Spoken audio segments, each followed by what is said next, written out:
Hello students.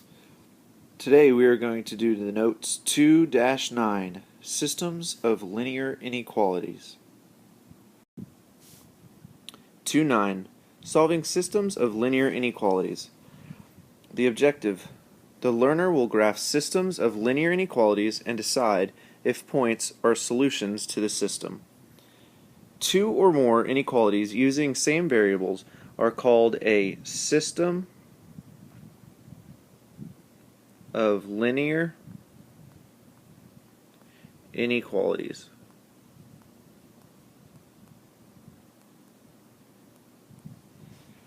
The points that make both inequalities true are located in the region that is shaded twice. Finding the solution to a system of linear inequalities, we have three steps. First, we want to graph the solution set of the first inequality, which if you refer back to notes 2-7 to help you out.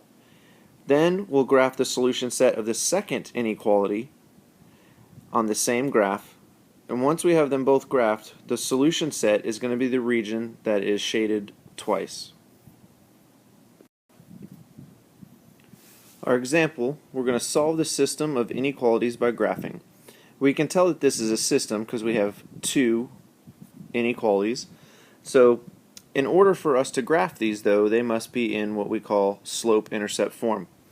So I'm going to take this top equation, which is y plus 2x is less than or equal to 4, and I'm going to go ahead and isolate the y, or get y by itself. To do that, I'll subtract 2x from both sides. Cancels this out, so I get y is less than or equal to a negative 2x plus 4. Then we have to look at the second one and see if that one has y by itself, and it doesn't. So we need to move this negative 2. So we will divide everything by negative 2. And if you remember or refer back to the rules, if we ever multiply or divide by a negative, so since this bottom number here is a negative 2, we have to flip our inequality. So our inequality is going to go from less than to greater than. These 2's will cancel out, leaving us with y.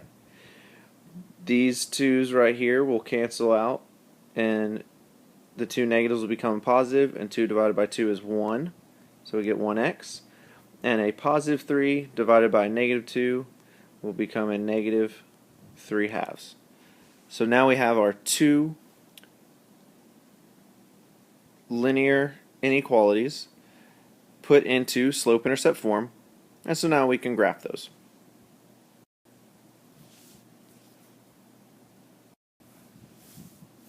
Alright, so I changed screens to make the graph a little bit bigger, but you can see I wrote both of the inequalities down here.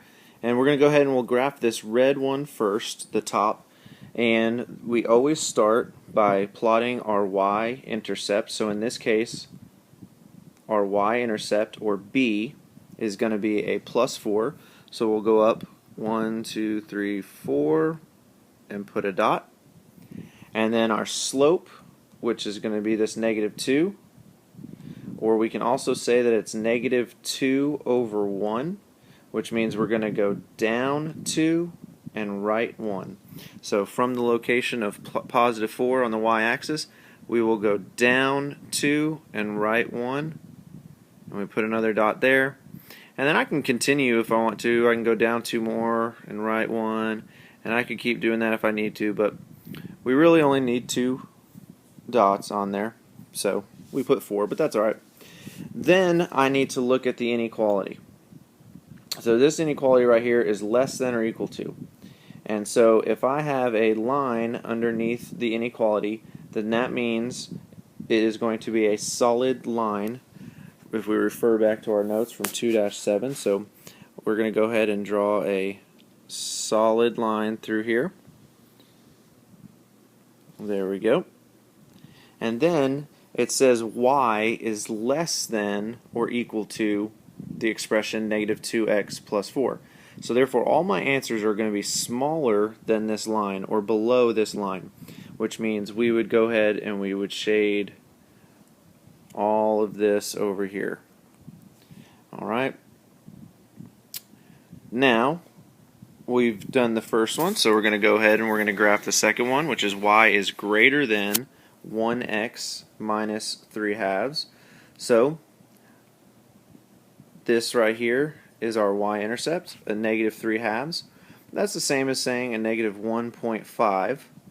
So on the y-axis we will go down 1.5, so right in here somewhere, kind of in between the 1 and the 2. And then 1x is the same as saying 1 over 1, which is our slope, m.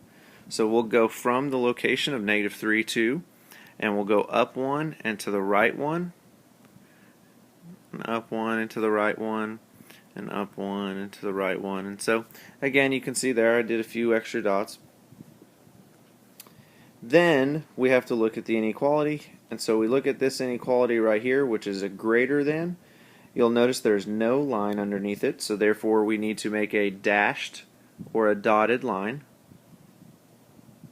So we'll just make a dotted line going through there. Put our arrows on the end. And then it says y is greater than the expression 1x minus 3 halves. So therefore all my answers are going to be larger than this line, or they're going to be what we call above this line. So I would shade all of this in here. And so after we do all that, you can see here that the double shaded region, if I go ahead and I try to erase some of this blue over here, and I can erase some of this red down over here.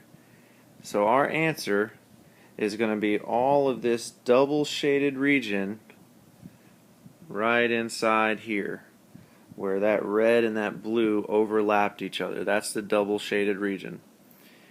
Okay. Now, we have also talked about whether or not a solution lies inside that double shaded area, and you can always test that by using the point 0, 0. So we could say, okay, this point right here, 0, 0, does it lie inside the double shaded region? Yes. And we could go ahead and plug in those points for x and y, and you would see that it would make both of those inequalities a true statement. Alright, that completes 2-9. These notes were fairly short because they're basically the same as 2-7, where we just graphed a linear inequality, only with a system we have 2 or more, and so it's just graphing just like 2-7, one inequality, then you just graph the second one, and the double shaded region is going to be your solution, anything that lies inside of there. So if you have any questions or anything, please make sure that you ask your teacher in the morning, in tutorials, or at the beginning of class, and make sure that you submit your whisk and completed notes to class. And we'll see you tomorrow. Thank you.